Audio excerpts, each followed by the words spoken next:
ओम शांति। हमारे समक्ष उपस्थित आदरणीय सुदेश दीदी जी का हम सभी के तरफ से हृदयपूर्वक स्वागत करती हूँ।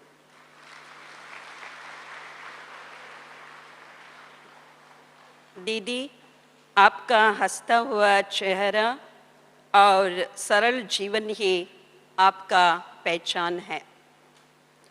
सुदेश दीदी जी का जन्म 1942 में उत्तर भारत में हुआ है। 1957 में ज्ञान लिया। 1958 से 74 तक भारत में दिल्ली और अन्य स्थानों में सेवा किया। डायरेक्ट मम्मा बाबा की पालना में पली। आप बचपन से ही आध्यात्मिकता के मार्ग पे चलते थे। तभी से ही आपको समाज सेवा करना, दिव्य गुण, विशेषता एवं कला सिखाना बहुत अच्छा लगता था। आप विशेषताओं से संपन्न होने के कारण शरीर के 16 साल के आयु में ही गर्ल्स स्कूल के हेड मिस्ट्रेस बन गई। आप थोड़े समय के बाद ही ब्रह्मा कुमारी ईश्वरीय विश्वविद्यालय के टीचर और एडमिनिस्ट्रेटर बन गए। 1974 में आपको पहली बार विदेश सेवा के लिए लंदन भेजा गया। वर्तमान समय आप जर्मनी में रहते। दीदी जी यूरोप में 60 सेवा केंद्रों के नेतृत्व कर रहे हैं। 50 वर्षों से दीदी जी आध्यात्मिकता की दौर में लेक्चर, टीचर और ब्रॉडकास्ट के रूप में मानवता के उत्थान और राजयुग के सकारात्मक कार्यार्थ है। दीदी जी इंटरनेशनल कॉन्फ्रेंस, वर्कशॉप्स, सेमिनार्स के लिए 5 खंडों में अर्थात 75 देशों का भ्रमण कर चुके हैं। दीदी जी फास्ट गति में ईश्वरीय सेवा करके बाप दादा और महारथी दादी जियों के दिल जीत लिया है। आप करुणामूर्ति, दयामूर्ति हैं। हर छोटे बड़े सब की समस्याओं को सुनते हैं और रूहानी सॉल्यूशन भी देते हैं। ऐसे स्टूडेंट्स को पक्का कर आप दिव्य गुण भर देते हैं, आप समान बनाते हैं। ऐसी दीदी जी से अभी हम सुनेंगे निर्वाण स्थिति और निर्विघ्नता। निर्वाण स्थिति और निर्विघ्नता के विषय में अभी हम सुनेंगे। ओम शांति।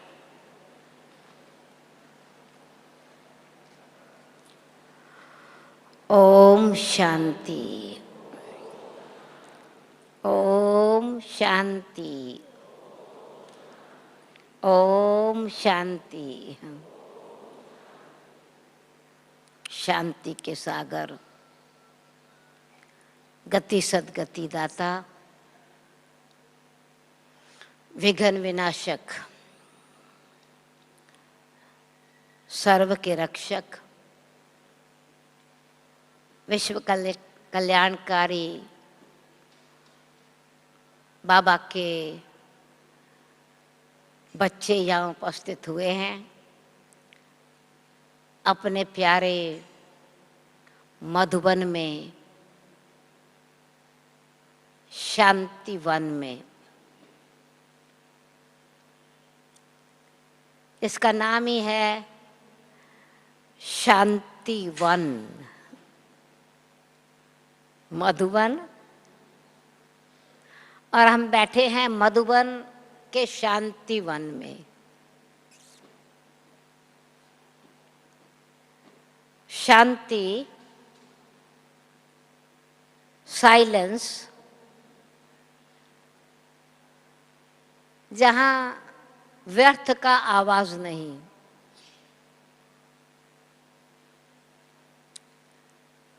किसी भी प्रकार का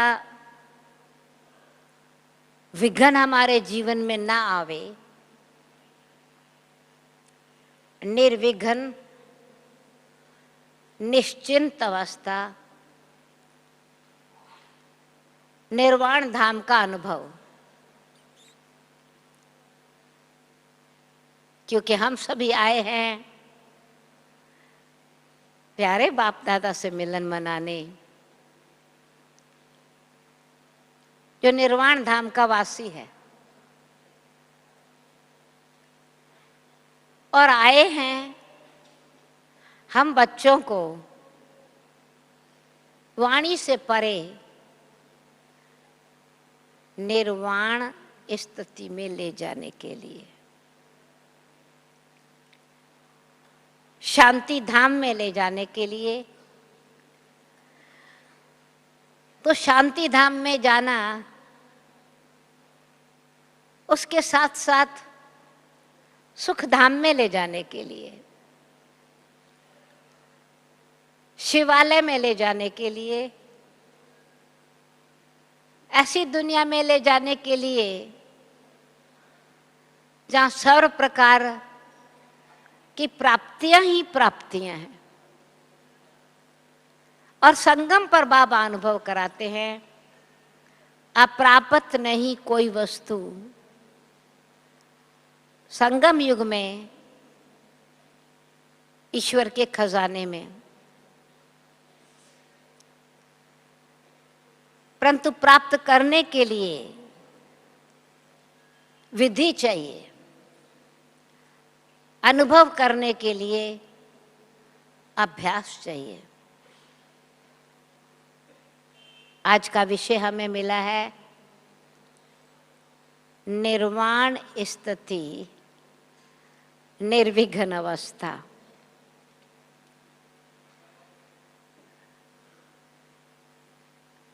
वाणी के लोक में हम रहते हैं। ये साकार सृष्टि है, आवाज की दुनिया। बाबा ने हम बच्चों को ज्ञान देकर तीन लोक का मालिक बनाया है, समझ दी है। साकारी दुनिया, आकारी दुनिया और निराकारी दुनिया क्या होती है, और हर लोक की विशेषता कब और क्या होती है। साकार दुनिया जहाँ 5 तत्व हैं, और पांचों तत्वों में 5 तत्व का बना हुआ शरीर है, जिसको कहा जाता है धरती, जल, अग्नि, वायु और आकाश। ये 5 तत्व के बने शरीर में आकाश का गुण वाणी है। परंतु हमको बाबा अभ्यास कराते हैं वाणी में रहते निर्वाण स्थिति का, क्योंकि निर्वाण धाम जाना है।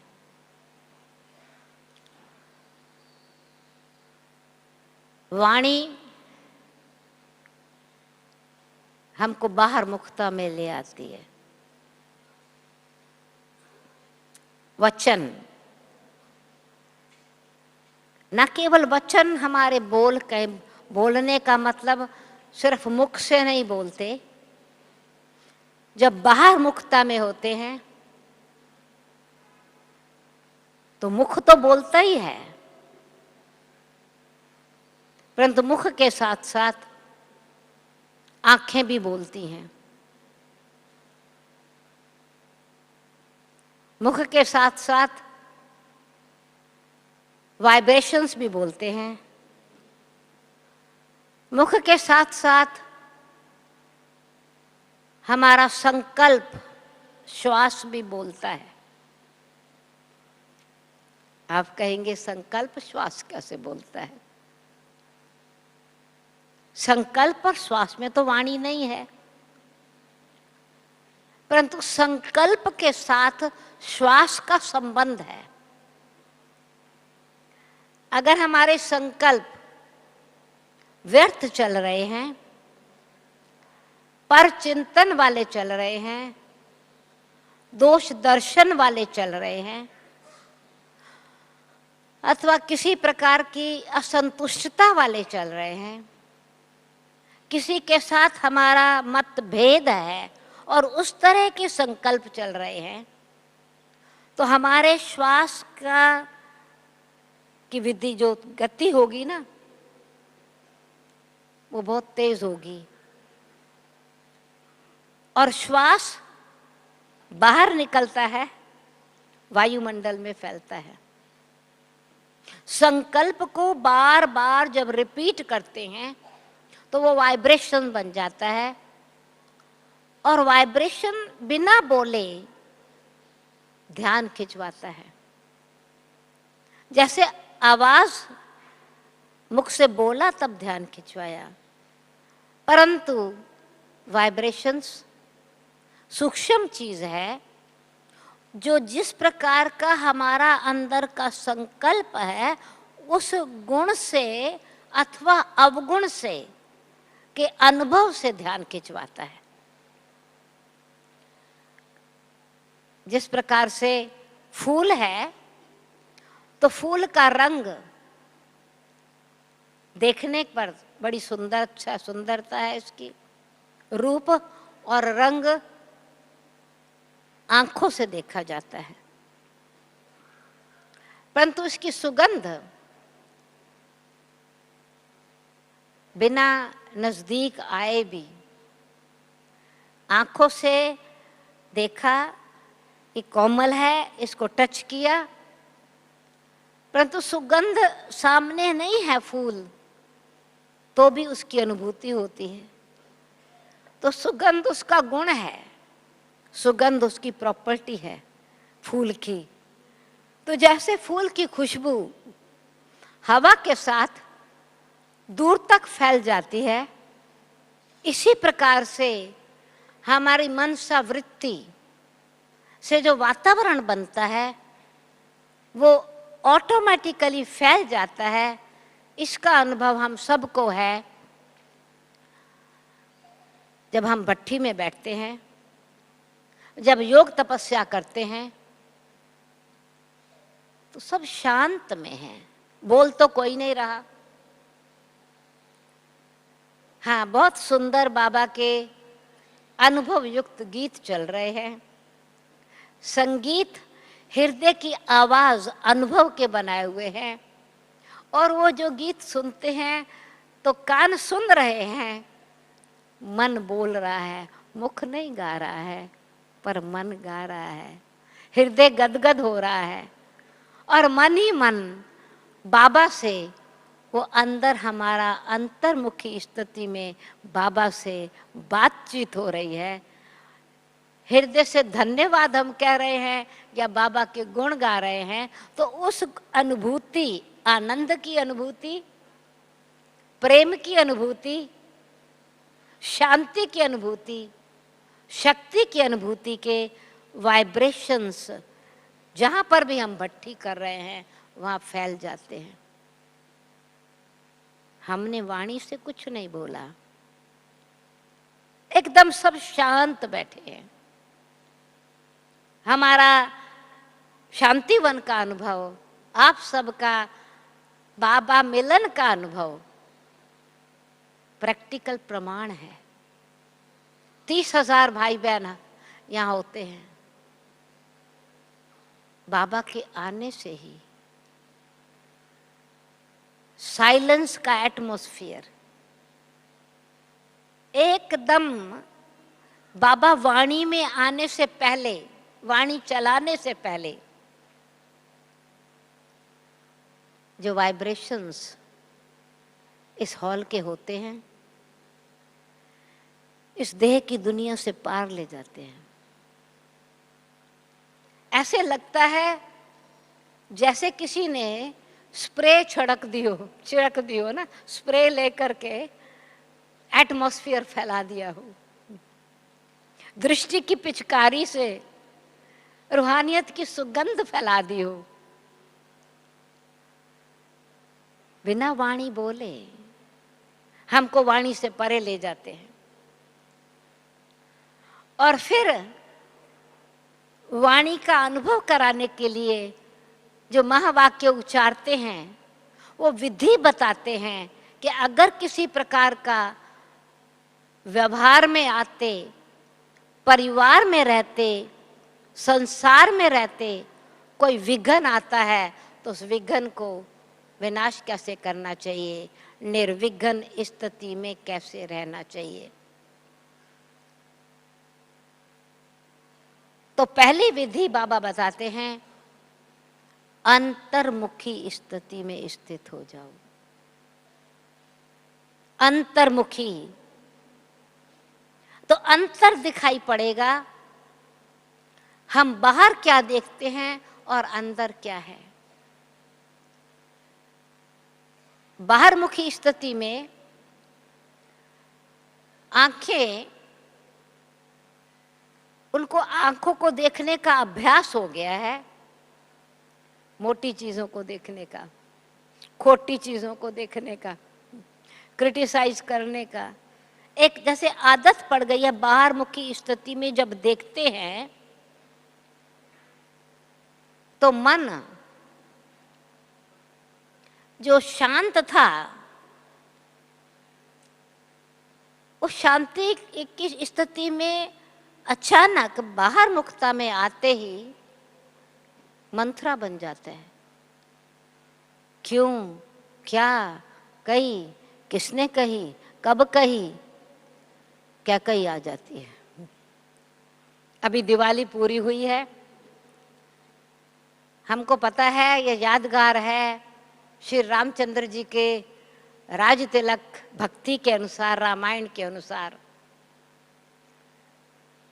अभी रामचंद्र जी को रामायण की कथा के अनुसार, तुलसीदास जी के लेखनी के अनुसार तो राज तिलक मिलने वाला था, अनाउंस हो गया, खुशी के न्यूज़ सब जगह पहुंच चुकी, तिलक की, राज तिलक की तैयारी हो रही है। अचानक विघ्न क्यों पड़ गया? मंथरा और कैकेयी, मन किसी व्यर्थ चिंतन में चलने लगा। और जब व्यर्थ है तो कोई भी चीज व्यर्थ है तो विघ्न डालती जरूर है। व्यर्थ का मतलब ही है क्वेश्चन मार्क। तो इस शरीर रूपी रथ का जो रथ है दशरथ, ये शरीर रथ है ना, 5 ज्ञान इंद्रियां, 5 कर्म इंद्रियां, राजा दशरथ। हम स्वराज अधिकारी हैं, इस रथ पर विराजमान हैं और राज करने के लिए कहा जाता है हुक्म राजा का, राज रानी का। इस शरीर रूपी रथ के साथ राज करने वाली स्वराज अधिकारी आत्मा है। और उस आत्मा की तीनों ही शक्तियां, मन, बुद्धि और संस्कार, जब अंतर्दृष्टि है, मन अंतर्मुखी रहता है, मनन चिंतन में रहता है, मन बना भाव की स्थिति में रहता है, तो मन शांत, शीतल, शुद्ध है। और शीतलता और शुद्धि में बिल्कुल स्पष्ट दर्पण की तरह हर चीज दिखाई पड़ती है। और जो चीज, हर चीज स्पष्ट अनुभव हो रही है, उसके लिए क्यों, क्या, क्वेश्चन मार्क नहीं उठता है। जब व्यर्थ चिंतन अथवा क्यों क्या मन में आता है, तो राज मिलते मिलते, क्योंकि उसमें क्यों क्या मेरा और तेरा मंत्रा मन में आने लगा, ईर्ष्या अथवा द्वेष मन में आया, तो राज तिलक मिलने में डिले हो गया, देरी हो गई 14 वर्ष की।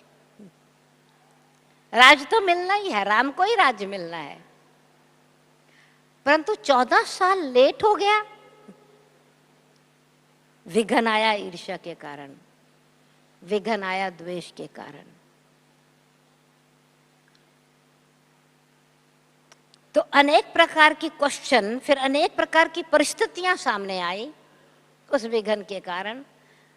तुलसीदास जी ने बड़े सुंदर ढंग से आत्मा की जो शक्तियां हैं, जो संकल्प हैं, एक एक संकल्प, एक एक शक्ति को एक चरित्र के रूप में बनाया, एक्टर के रूप में लिखा है। लेखक ने लिखा, तस्वीर बनाने वाले ने तस्वीर बनाई, चित्र बना दिया, ड्रामा करने वाले ने चरित्र बना दिया, फिल्म बना दी, और फिल्म बार बार देखते हम उसको आंतरिक रूप से बाहरी रूप में समझने लगे। तो वास्तव में ये तीनों रानियां, मन, बुद्धि और संस्कार, जब अंतर्मुखी स्थिति में है तो बुद्धि दिव्य है, दोष देने वाली नहीं है। कौशल्या ने दोष नहीं दिया, बुद्धि दिव्य रही, दूरदर्शिता रही, डिटैच रही, साक्षी दृष्टा रही। और सुमित्रा, मैत्री भाव, सुमित्रा, संस्कार जहां मित्रता के हैं, तो विघन आते हुए भी, परिस्थिति आते हुए भी स्वस्थिति कैसी, मैत्री भाव की, शत्रुता को खत्म करने वाली, विघ्नों को खत्म करने वाली। इसलिए सुमित्रा की रचना शत्रुघ्न और लक्ष्मण, मन मंत्रा नहीं, मन मना भाव में टिकने वाला, लक्ष्य को सामने रख करके राम के साथ ही रहना है। लक्ष्मण, मन कहीं और नहीं है, मन मना भव है, निराकार राम के साथ है, साकार में चरित्रों का अनुभव करने के लिए साथी है, विघ्नों को खत्म करने के लिए भगवान के साथ हर क्षण है। तो तीनों में जो हार्मनी है, मन, बुद्धि और संस्कार, विघन कुछ नहीं है। विघन विनाशक की शक्ति आ जाती है, फिर अनेक विघन, कितने भी विघन आए, विघ्नों को नाश करते, राक्षसों को खत्म करते, रावण राज पर जीत पाकर राज तिलक के अधिकारी। परंतु कारण इतनी देर से दिवाली क्यों आई? आज बाबा ने कहा शिवालय दूर क्यों हो जाता है, सतयुग दूर क्यों हो जाता है? मन मत मंथरा आ जाती है, मन मत हुई, श्री मत के पालन करते हैं तो शिवालय नजदीक है, नहीं तो दूर है। तो आत्मा को परमात्मा बाप की याद भूल जाती है तो शिवालय दूर है। याद की यात्रा रहे, परमात्मा याद रहे और उनकी श्री मत पर हम चलते रहें, मन मत खत्म हो जाएगी। शीघ्र ही नजदीक में, हम शिवालय दूर नहीं, सतयुग दूर नहीं, नजदीक है। पर अगर मन मत पर चला तो दूर, दो हिसाब से दूर हो गया। सतयुग में हम पहले पहुंचते हैं तो नजदीक है, अगर त्रेता में पहुंचे तो दूर हो गया ना, 1250 साल दूर हो जाएगा। देरी से हुआ, दूर हो गया ना, जल्दी हुआ तो नजदीक, जल्दी पहुंचेंगे, नजदीक है। 1250 साल, 2500 साल बाबा ने कहा, अब का पुरुषार्थ करते हैं तो 5000 साल तक की प्रारब्ध मिलती है। तो जितना जितना लक्षणों को सामने रखते हैं, अपने मन में मैत्री भाव रखते हैं, विघ्न खत्म होते हैं। परंतु उसके लिए चाहिए निर्वाण अवस्था, यानी आत्मा आवाज से परे रहे। आवाज आती कहाँ से है? आवाज आने के द्वार 3 हैं, जाने का द्वार 1 है, मुख 1 है। परंतु आंखों से कुछ देखा, अंदर आवाज शुरू हो गया। 1-2 को इशारा करते देखा तुमने ये क्या हो रहा है, जिसको बाबा ने कहा पर चिंतन पर दर्शन झरमुई झंगमुई व्यर्थ चिंतन में चला जाता है। कानों ने कुछ सुना और बार बार वो साउंड रिपीट होता रहेगा, आवाज रिपीट होता रहेगा। तो आंख, कान और जबान, मुख ये दोस्त बन जाते हैं, तो कमेटी बना लेते हैं। आंख, कान और मुख की कमेटी बनी, कुछ ना कुछ रॉन्ग कार्य करना शुरू कर दिया, कमेंट करना शुरू किया। कमेटी कमेंट करेगी जरूर। इस तीनों की कमेटी बन गई तो बाहर मुखता से अंतर्मुखी है, परदर्शन खत्म, स्वदर्शन। तो जब परदर्शन है तो दूसरा क्या कर रहा है, ये क्यों कर रहा है, इनको ऐसे नहीं करना चाहिए, करेक्शन करना शुरू कर दे। ना केवल आंख ने देखा, आंख ने जो देखा मुख ने सपोर्ट करना शुरू कर दिया, विरोध करना शुरू कर दिया। कान ने कुछ सुना, गॉसिप किया, विघ्न डालना शुरू कर दिया। तो इस प्रकार से जब व्यर्थ बोल, परदर्शन, पर चिंतन, बाहर मुखता की क्वालिफिकेशन है, जिससे विघ्न आते हैं। इसीलिए न केवल मुख की वाणी परंतु मन की वाणी से निर्वाण हम रहें। मन मना भाव में है तो अंदर बाबा के गुणों का गायन करते हैं तो ऑटोमेटिकली अंदर सुख का अनुभव होता है और मन बाबा से मिलन मनाने लगता है। तो बाहर की वाणी नहीं परंतु आनंद की वाणी होती है, क्योंकि अनुभव हो रहा है ईश्वरीय गुणों का शांति में अथवा योग युक्त स्थिति में। तो निर्वाण योग युक्त स्थिति जो बाबा ने ज्ञान दिया, बुद्धि ने ज्ञान दिया, तो बुद्धि कुशलता ने मन को, ज्ञान को बहुत कुशलता पूर्वक मन मना भाव की स्थिति में टिका दिया। क्यों? क्या की स्थिति समाप्त हो गई, विघ्न समाप्त हो जाते हैं। शांत स्थिति, निर्वाण धाम, निर्वाण धाम में यानी आत्मा शांत, वाणी से परे हैं, हम शांत स्थिति में हैं। और शांति से किसी भी प्रकार की परिस्थिति का हल जल्दी होता है। परम धाम, वहाँ वाणी नहीं है, वो आकाश चांद सितारों से परे का धाम है। मुक्ति धाम, विघ्न की बात ही नहीं, हर प्रकार से आत्मा बंधन से मुक्त है। मन के बंधन से मुक्त है, कर्मों के बंधन से मुक्त है, प्रभाव से मुक्त है, परिस्थिति से मुक्त है।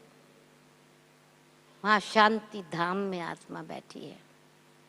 और ये निर्वाण स्थिति बीज रूप स्थिति है। बीज माना वृक्षपति,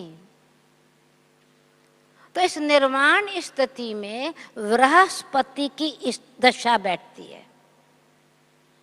राहु की दशा खत्म, राहु और केतु विघन डालने वाले खत्म, अमृत पीने वाले अमृत पीते रहते हैं, लक्षणों की मूर्ति लक्ष्मी बन करके रहते हैं। राहु केतु विघन डालने वाले राक्षस समाप्त हो जाते हैं,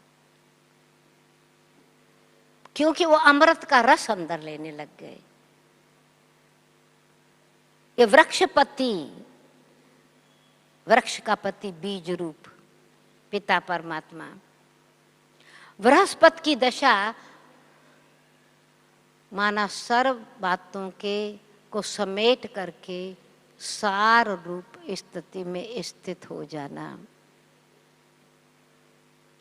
शक्तिशाली स्थिति, विस्तार नहीं परंतु सार, उसमें शक्ति है।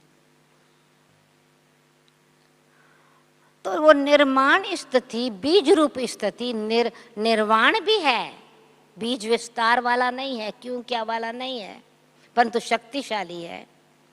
निर्वाण धाम में हम बीज रूप स्थिति में हैं, शक्तिशाली, जैसे बाबा बीज रूप शक्तिशाली स्थिति है।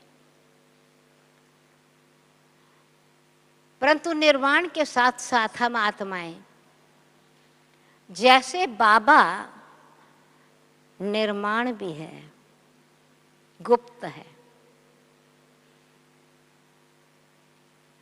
तो निर्माण स्थिति भी है, हम्बल स्थिति भी है, गुप्त पुरुषार्थ। बीज गुप्त रह करके ही फल देता है अथवा शक्ति देता है। धरती पर बाहर से पड़ा हुआ बीज नहीं उगता, चिड़िया खा जाएगी, धूप में सूख जाएगा। धरती के अंदर जब गुप्त जाता है तो बीज निकलना शुरू होता, बीज में से पत्ते, पत्ते में से वृक्ष, फल उगना शुरू होता है। तो ऐसे ही जब हम अंतर्मुखी स्थिति में, निर्माण स्थिति में वाणी से परे जाते हैं, वो वाणी से परे जाने का रस अनुभव करने लगते हैं, वो है डिटैच अवस्था। बीज, बीज गुप्त भी है परंतु हर बात में डिटैच्ड है, प्रत्यक्ष कहीं किसी प्रकार का बाहर का शो नहीं है। कच्चा फल में अगर बीज, बीज तो है, कच्ची अवस्था है तो फल से बीज डिटैच नहीं होता। पक्की अवस्था है तो बीज से फल डिटैच हो जाता है और फ्यूचर फल देता है। आम का बीज है, कच्चा है तो तेज चाकू से भी काटो ना तो भी उसकी गुठली उससे अलग नहीं होएगी। तो जब हमारी अवस्था देह भान की है, अभिमान की है, अवस्था कच्ची है, तो हम अपने बीज रूप, आत्मा बीज रूप बाहर की परिस्थिति के, बाहर के प्रभाव से डिटैच नहीं होती। जब अंतर्मुखी स्थिति पक्की हो जाती है तो जैसे फल पक गया, आम पक जाता है तो जरा सा हिलाओ, रस भी देगा, डिटैच होकर के गुठली अलग हो जाएगी, रस अलग हो जाएगा। और वो गुठली आम की जो डिटैच हो गई वो दूसरा फल देगी। कच्ची गुठली, कच्चे आम का फल का बीज फ्यूचर नहीं बनाता। तो ये डिटैच स्थिति, बीज रूप स्थिति, निर्वाण की स्थिति, बाबा बीज रूप के साथ साथीपन की स्थिति साक्षी भी बनाती है, डिटैच्ड भी बनाती है और फ्यूचर को सफल करती है, फलदायक होती है, सफलता मूर्त बन जाती है। अभिमान से विघन आते हैं, विघन आते हैं अभिमान आने से। अनुमान आने से, अनुमान करने से, अभिमान करने से। इसीलिए जब तक हम विघ्नों को विनाश करना है, निर्विघ्न अवस्था का मतलब है हम्बल, निर्वाण, निर्माण, गुप्त पुरुषार्थी। और गुप्त तपस्या जो है योग स्थिति, ये है अंतर की स्थिति का अनुभव। उसमें कोई अपने बाहर का मैं की बात नहीं। बाबा बाबा बाबा, वाह बाबा, वाह बाबा, वाह बाबा, तो बाबा अपना कार्य कर रहा है, करण करावनहार की स्थिति। क्योंकि अंदर वो बाबा की शक्तियों का अनुभव आत्मा कर रही है, तो बाबा मुख से भी कहने की जरूरत नहीं, ऑटोमेटिकली मन अंदर गुनगुनाता है। तो एक बहुत सुंदर गीत है कि कौन हमें मिला है, किसके हम हैं। गीत है कि तेरा परिचय बिना बोले ही आंखें बोल देती हैं। बहुत सुंदर गीत बना हुआ है। तेरा पता बता जाए आंखें तेरा पता बता देती है, मुस्कुराहट तेरा पता बता देती है। तू कौन है, किसके हम संतान हैं, कौन मैं हूँ, किसकी संतान हूँ। वो नशा और निश्चय ही हमको रस का जो अनुभव कराता है, उस शक्ति से विघ्न विनाश होते हैं, तपस्या से विघ्न विनाश होते हैं। क्यों, क्या, कैसे से बाहर मुक्ता से विघ्न विनाश नहीं होते। बाहर मुक्ता से विघ्न क्रिएट करने वाले अनेक, 3 प्रकार की बात होती है स्थिति। कुछ लोग होते हैं विघ्न डालने वाले, विघ्न आते हैं विकारों के कारण। विघ्न कोई न कोई विकार के कारण, इच्छाओं के कारण, अज्ञानता के कारण, अभिमान के कारण, देह अभिमान के कारण। शरीर का विघ्न भी बाबा ने बताया ना, कल कितनी सुंदर बात बताई, कल परसों की मुरली में था कि शरीर के रोगों का विघ्न जो है, शरीर की कमजोरी का विघ्न,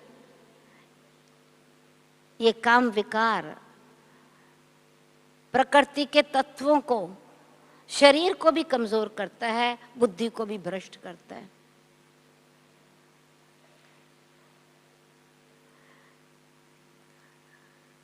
सतयुग में हम आत्माएं निर्विकारी हैं, निरोगी कंचन काया है, आयु लंबी है। रोग क्या होता है, शोक क्या होता है, उसका पता ही नहीं है। कोई कहते हैं वैसे तो मेरे पास सब कुछ ठीक है, पर मेरा शरीर बहुत विघ्न डालता है। मेरे मन तो बहुत अच्छा है, मन तो बाबा से लगा हुआ है, पर तन विघ्न डालता है। वो अनेक जन्मों के विकारी कर्म के कारण विघ्न डालता है। विकर्मों से विघ्न होता है, पर विकर्म कहाँ से आए, विकार के कारण विकार आए ना। और उसका बीज देह अभिमान है, और देह अभिमान में भी ये देह का भान और देह का आकर्षण, धरती का आकर्षण, मिट्टी का आकर्षण विघ्न डालता है। इस प्रकृति के आकर्षण से मिट्टी सबसे ज्यादा हैवी है, खींचने वाली है, और निर्वाण स्थिति मिट्टी से बड़ी दूर है। कितना अंतर है। पहला विघ्न देह का, देह अभिमान का, देह के आकर्षण का आता है। स्त्री है, पुरुष है, जवान है, बुढ़ा है, सुंदर है, कुरूप है, अच्छा है कि बुरा है, गोरा है कि काला है, ये मिट्टी का आकर्षण काम विकार की ओर ले जाता है, धकेल देता है नरक में। क्रोध संबंध को समाप्त कर देता है, अशांति पैदा करता है, शांति के अभ्यास में विघ्न पड़ता है। ईर्ष्या भी आएगी, उससे द्वेष भी पैदा होगा, नफरत भी पैदा होगी।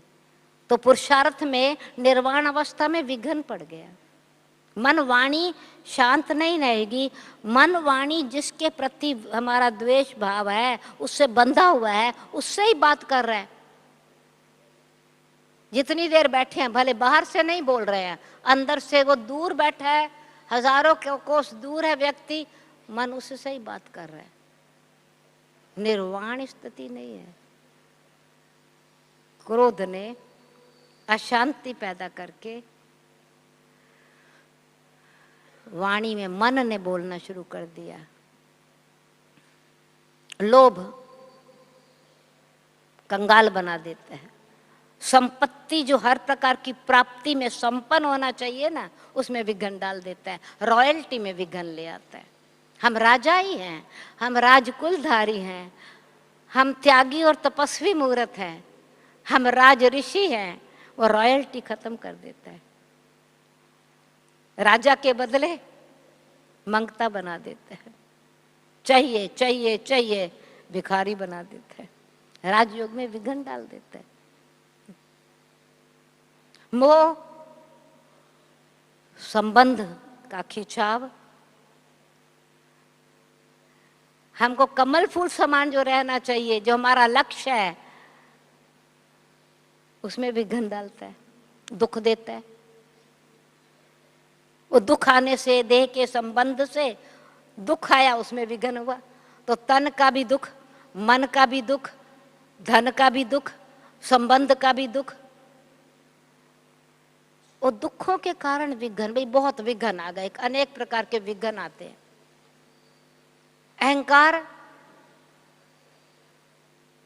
अभिमान के कारण, अहंकार के कारण जो स्वमान की इच्छा आत्मा को है, मान नहीं मिलता, मान का मंगता बन जाता है, और दूसरे को लिए अपमान करने का स्वभाव स्वाभाविक होता है। दुश्मन दोस्त किसी को नहीं बना सकता, मित्रता नहीं रहती है। कोई हृदय से ना सम्मान देगा ना स्नेह देगा, उसको हमेशा डर रहेगा मेरा कोई विरोध ना करे, मैं उसका पहले से विरोध करूं। विघ्न आ गया। तो इसीलिए जब तक हम हम्बल, निर्माण के साथ साथ निर्वाण के साथ स्थिति निर्माण ना बने, हनुमान ना बने, अभिमान का हनन करने वाला, हम्बल सेवाधारी,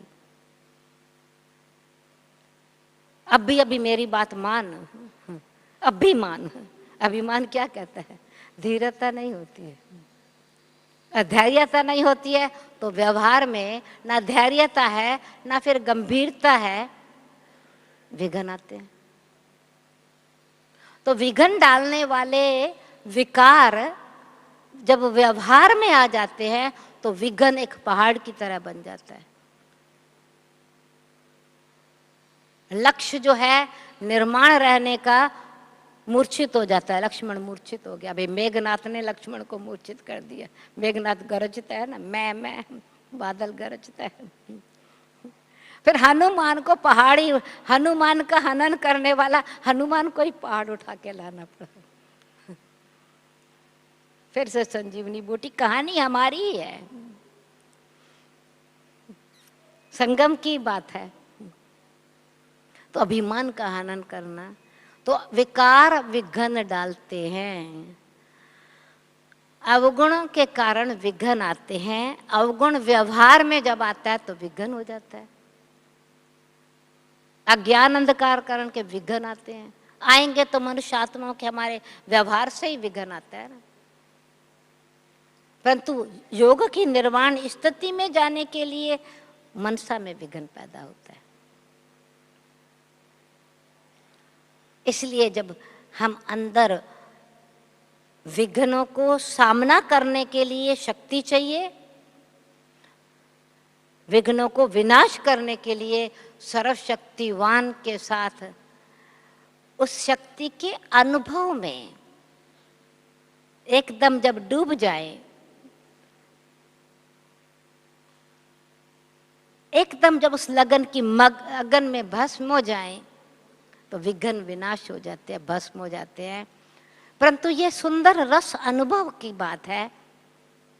फिर वाणी नहीं रहती उसमें, ऑटोमेटिकली जैसे किसी चीज का आप रस लेने लगते हैं, तो ये शब्द भी नहीं, मुख से शब्द भी बोलने की बात नहीं रहती, एकदम साइलेंस स्थिति में आंखें बाबा को देख करके मुस्करा रही हैं, मन बाबा से मिल करके मन गीत गा रहा है, हृदय डांस कर रहा है, उस लगन में मगन होती है आत्मा। तो ऐसी स्थिति होती है ये विघ्न विनाश हो जाने के बाद, पर उसका रस है, उसकी प्राप्ति है ना। यानी प्राप्ति से, जैसे क्या मिसाल दूं, या जैसे फूल है और सुगंधित भंवरा मधुमक्खी फूल के आसपास घूमती है, बूम बूम बूम करती है, उसको अच्छा लग रहा है, गीत गाती है, रस लेने लगती है, फूल की महिमा बंद हो जाती है, फूल का अनुभव करने लगती है। फूल का जो पराग है वो इकट्ठा करके मधुमक्खी मधु बना देती है, न केवल वो मधु अपने लिए नहीं, फिर वो मधु दूसरों को देती है। तो ऐसे ही आत्मा जब निर्वाण स्थिति में, शांति धाम की स्थिति में, निराकारी स्थिति में स्थित हो जाती है, तो जो संबंध उस निराकारी स्थिति में, निर्वाण स्थिति में, निर्वाण धाम यानी शांति धाम, अखंड ज्योति में तत्व, निर्वाण स्थिति में खंडित कुछ नहीं है, कुछ अखंड है, यानी कांस्टेंट प्राप्ति है। ब्रह्मलोक है, पवित्रता की शक्ति है, अहंकार की अपवित्रता नहीं, विकार की कोई अपवित्रता नहीं, किसी भी प्रकार का कोई प्रभाव नहीं, सत्यता की शक्ति होने के कारण विघ्न कोई है ही नहीं, विघ्न विनाशक है। तो हनुमान जी को भी विघ्न विनाशक कहते हैं, अभिमान को खत्म करने वाला, और गणेश जी को भी विघ्न विनाशक कहते हैं, शक्तियों को भी विघ्न विनाशक कहते हैं। तो विकारों को खत्म करें और शक्तियों को धारण करें। तो ज्ञान, अज्ञान का कारण, विघ्न का कारण अज्ञानता है। वैसे तो अंधेरा है, अज्ञानता है, अज्ञानता टोटल तो अज्ञानता ही है हर चीज की। इसलिए ज्ञान का सागर बाबा ज्ञान देते हैं कि विघ्न आ कहां से रहा है। जब कारण पता चलता है तो निवारण सहज होता है, परंतु कारण का निवारण व्यवहार में आएंगे तो निवारण होगा ना। डॉक्टर ने बता दिया बीमारी का कारण क्या है, भाई बीमारी विघ्न आ गई है, वो कारण तो पता चला, निवारण कैसे हो? निवारण तो दवाई खाएंगे ना, परहेज करेंगे तो निवारण होगा ना। वो दवाई अपने आप शांति से काम करती रहेगी। तो ऐसे बाबा बाप रूप में जो ज्ञान का सागर है, अज्ञानता के कारण, विकारों के कारण ही विघ्न आना शुरू होते, अवगुणों के कारण ही विघ्न आते, कमजोरी और कमी के कारण ही विघ्न आते। तो बाबा हम बच्चों को समझाते हैं, बाप रूप में समझाते हैं, समझा के, देखो बच्चे ये देह अभिमान ही विघ्न का कारण है, अज्ञान ही विघ्न का कारण है, अभिमान ही विघ्न का कारण है, इच्छाएं ही विघ्न का कारण है, स्वार्थ ही विघ्न का कारण है। अब उसका निवारण तो फिर निस्वार्थ स्थिति चाहिए ना। इच्छाएं हैं तो इच्छा मात्रम अविद्या। बाबा ने जो हम सब की मनोकामना बिना कहे ही पूरी कर रहे हैं, उसकी महिमा गाना शुरू करें तो इच्छाएं समाप्त हो जाएंगी ना। इच्छा अच्छा नहीं बनने देती, ये समझ आवे तो बाबा हम बच्चों को समझाते हैं ये कारण है। फिर बाप ज्ञान का पिता है, वो गुण हमारे क्या हैं जिससे विघ्न खत्म होवे, क्योंकि गुण अवगुण बन गए तो विघ्न आ गया ना, अवगुण बन गया तो विघ्न आ गया। गुण को मिस यूज किया वो अवगुण बन गए, नहीं यूज किया वो अवगुण बन गए हैं। तो टीचर रूप में फिर हमको बताते हैं, तरीका बताते हैं। बाप सर्व गुणों का सागर है, ज्ञान का सागर है, शांति का सागर है, प्रेम का सागर है, आनंद का सागर है, सत्यम शिवम सुंदरम कल्याणकारी है। परंतु उन गुणों की विधि क्या है, विधि से यूज करना कैसे है, वो टीचर रूप में प्रैक्टिकल में तरीका बताते हैं। तो सर्व गुण संपन्न के साथ साथ कला संपन्न बनना है।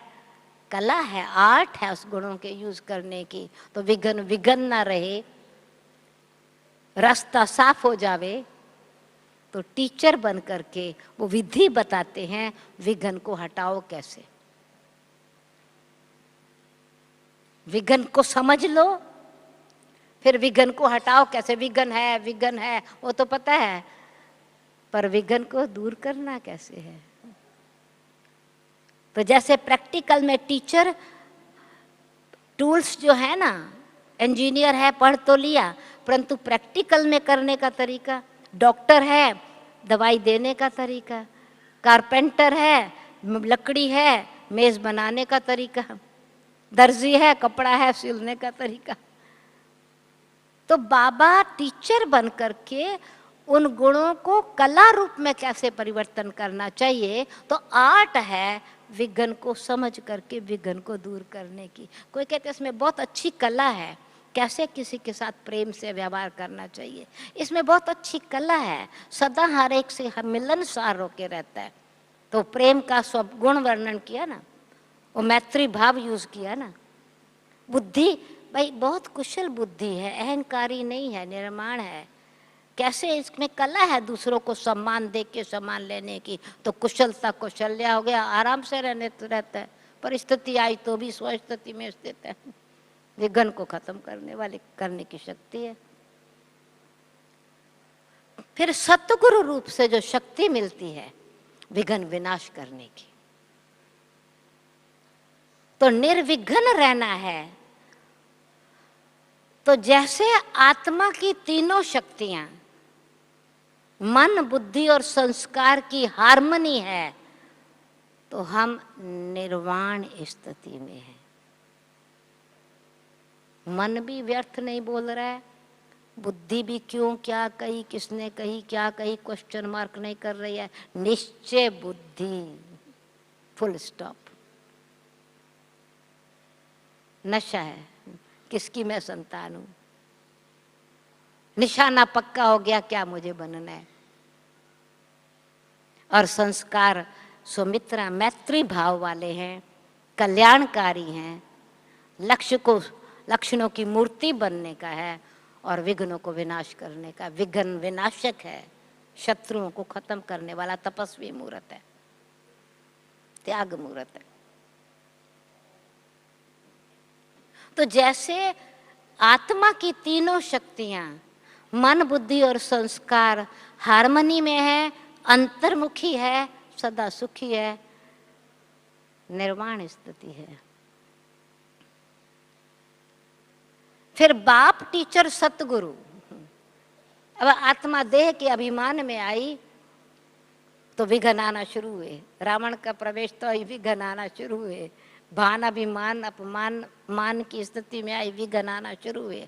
अब विघ्न को खत्म करें, विनाश करें, तो समझें, विधि को अपनाएं। विधि से सिद्धि है। टीचर जो शिक्षा दे रहे हैं, रोज रोज जो विधि बता रहे हैं, उसका अभ्यास करें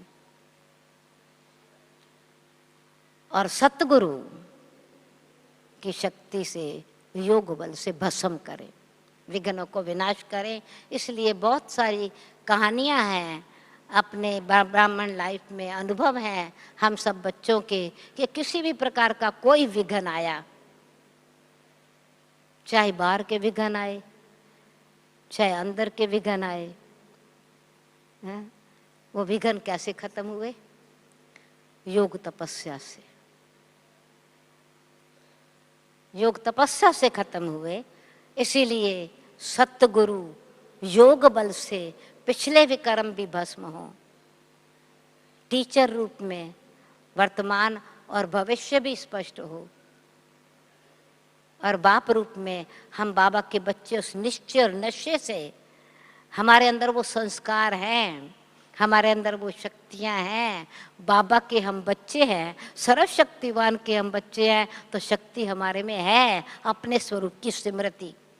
बाप है तो स्वरूप की स्मृति के साथ साथ वर्षे की स्मृति। तो वर्षा दो प्रकार का है, जिसको कहेंगे सर्वशक्तिवान की शक्ति। एक वर्षा संगम युग का वर्षा है, जो एक सिर्फ संगम युग पर ही मिलता है, सारे कल्प में नहीं मिलता। सारे कल्प में बाबा ने कहा ज्ञान नहीं मिलेगा। सारे कल्प में इस समय ही बाबा हम बच्चों को ज्ञान सागर ज्ञान दे करके अज्ञान को मिटाते हैं। संबंध का अनुभव इस समय ही होता है। तो इस समय का जो वर्षा बाबा से ज्ञान गुण और शक्तियां, ये संगम का वर्षा है। उस संबंध में, बाप के संबंध में पवित्रता का वर्षा इस समय, पढ़ाई का वर्षा इस समय,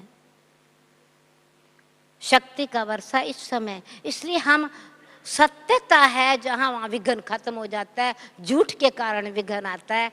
तो सत्यम शिवम सुंदरम में त्रिमूर्ति बाबा के साथ तीन संबंध और तीनों ही मूर्तियों को सामने रखे तो विघ्न विनाश होते हैं। ब्रह्मा, हम ब्राह्मण हैं, तो ब्राह्मण हैं तो ब्राह्मणों का काम क्या है? ब्राह्मण जो है ना, दूसरों को भी की भी दशा बदल देते हैं। भाई ब्राह्मण कोई कोई गलत ग्रहचारी है ना, ब्राह्मण को बुलाएंगे। तो हम ब्राह्मण राहु की दशा को उतारने वाले वृक्षपति बाप के बच्चे हैं, खुद भी निर्विघ्न रहने वाले, दूसरों के विघ्नों को भी खत्म करने वाले पवित्रता के बल से। फिर विष्णु स्वरूप है, टीचर है, चारों ही सब्जेक्ट का अभ्यास है, चारों ही हाथों में चारों ही अलंकार हैं।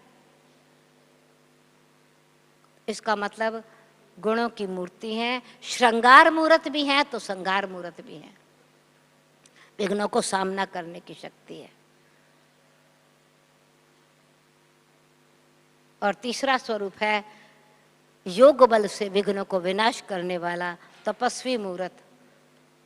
कपड़ा शंकर जी को नहीं पहना हुआ दिखाते हैं, विष्णु जी को सजी सजाई मूर्त, श्रृंगारी मूर्त दिखाते हैं, अलंकारी मूर्त दिखाते हैं। शंकर जी को देह से न्यारी, कपड़े से न्यारी तपस्वी मूर्त दिखाते हैं। अव्यक्त स्वरूप है, तपस्या की मूर्ति है। सांपों को दोस्त बना दिया, गले का हार बना दिया, यानी अवगुण को गुण में बदल दिया, विकारों को भस्म कर दिया, विघ्नों को विनाश कर दिया। तो हम त्रिमूर्ति शिव बाबा से तीनों ही संबंध पक्का रखें। बाप, टीचर, सतगुरु, इन तीनों संबंध से निर्विघ्न अवस्था होती है। अपनी आत्मा के मन बुद्धि संस्कार की तीनों शक्तियों की हार्मनी से निर्वाण स्थिति रहती है।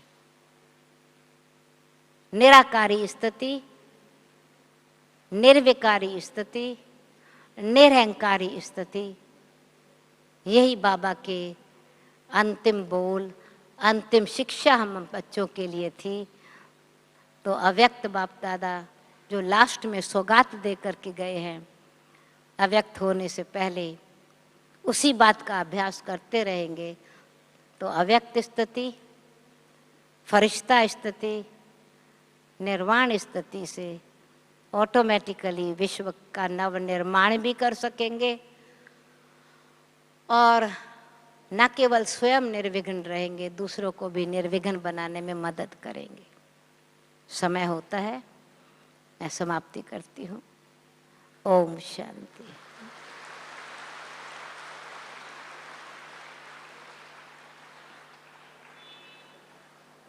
ओम शांति। आज के विषय पे दीदी जी से हमको बहुत बहुत खजाना मिला है, इसलिए दीदी को हम सभी की तरफ से मन से, दिल से धन्यवाद करती हूँ। ओम शांति।